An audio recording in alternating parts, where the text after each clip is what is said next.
Shalom, shalom, shalom bien-aimés. Nous venons encore dans cette nouvelle vidéo continuer notre thème que nous avons laissé, on dirait, peut-être en puissance dans la vidéo précédente. Et ce thème, c'est toujours la prière et nous sommes en train de voir comment prier. Quels sont les sujets de prière que nous pouvons demander au Seigneur afin que Dieu nous donne ce dont nous avons besoin? Beaucoup de gens se plaignent en disant « j'ai prié, Dieu n'écoute pas, vraiment, j'ai fait des jeûnes et prières, ça ne marche pas ».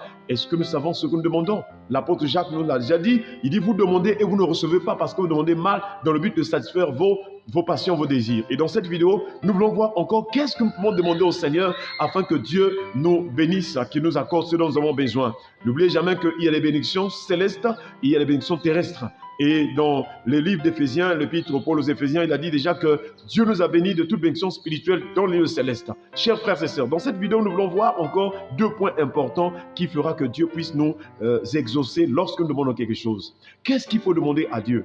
Alors, nous voyons, pour que Dieu touche, pour que Dieu nous bénisse, qu'il nous fasse grâce, alors il faudrait que nous puissions demander à Dieu, c'est vrai, ce que nous désirons, mais qui cadre dans notre communion avec lui.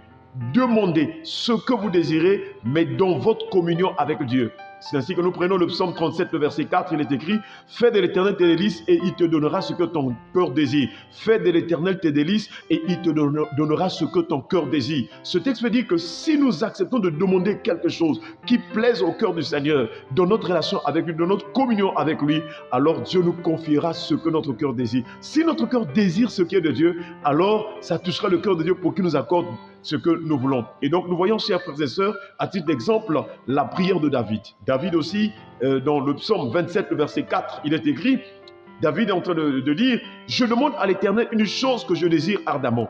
Je voudrais habiter toute ma vie dans la maison de l'Éternel, pour contempler la magnificence de l'Éternel, pour admirer son temple. » Quelle prière, quelle demande qui touche le cœur de Dieu.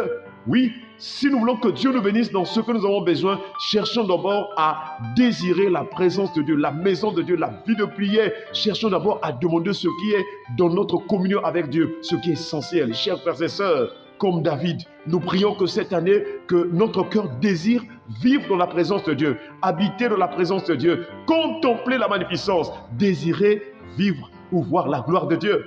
Chers frères et sœurs, et quelles en sont les récompenses lorsque nous aimons la présence de Dieu. Toujours dans le psaume 27, le verset 5 dit « Car il me protégera dans son tabernacle au jour du malheur. Il me cachera sous l'abri de sa tente. Il m'élèvera sur un rocher. » Tu as besoin de l'élévation? Tu as besoin de la protection dans ta vie. Tu n'as pas besoin d'aller chez les féticheurs ou bien chercher des protections par un travail traditionnel, un lavement de, je ne sais pas quoi que ce soit, quoi que les gens font sur cette terre. Notre protection se trouve dans le nom de l'Éternel. Et c'est ce que le livre des Proverbes nous rappelle en disant « Le nom de l'Éternel est une tour forte. Le juste s'y réfugie et se trouve en sûreté. » Chers frères et sœurs, si nous désirons, nous aimons la présence de Dieu, alors Dieu nous gardera et nous protégera. Dans le Nouveau Testament, il y a aussi une question que le Seigneur pose en disant, enfin, il y a une parole que le Seigneur dit dans Luc chapitre 11, verset 13. Il dit, « Si donc, méchants comme vous l'êtes, vous savez donner de bonnes choses à vos enfants, à combien plus forte raison le Père Céleste donnera-t-il le Saint-Esprit à ceux qui le lui demandent? » Oui, chers frères et sœurs, si nous apprenons à demander ce qui est de l'Esprit de Dieu, du Saint-Esprit, alors, chers frères et sœurs, nous serons abondamment bénis. Dans le Nouveau Testament, donc, dès lors que l'un des signes de la nouvelle alliance, c'est l'œuvre et l'action puissante du Saint-Esprit, alors, chers frères et sœurs, nous devons apprendre à demander au Seigneur que le Saint-Esprit nous remplisse, que demander au Seigneur que son Esprit nous remplisse, nous conduise, nous anime, que son Esprit nous donne vraiment de manifester le fruit. Car ne peut aller au ciel, ne peut vivre avec Dieu réellement dans une parfaite intimité que celui qui manifeste le fruit de son esprit.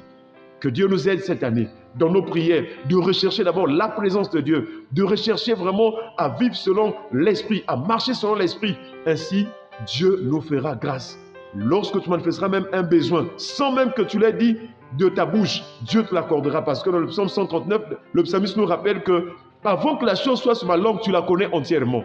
Que Dieu nous aide à comprendre ces choses et à vivre la gloire de Dieu. Soyez bénis, demandez le Saint-Esprit et que Dieu vous donne le reste et au nom de Jésus. Amen.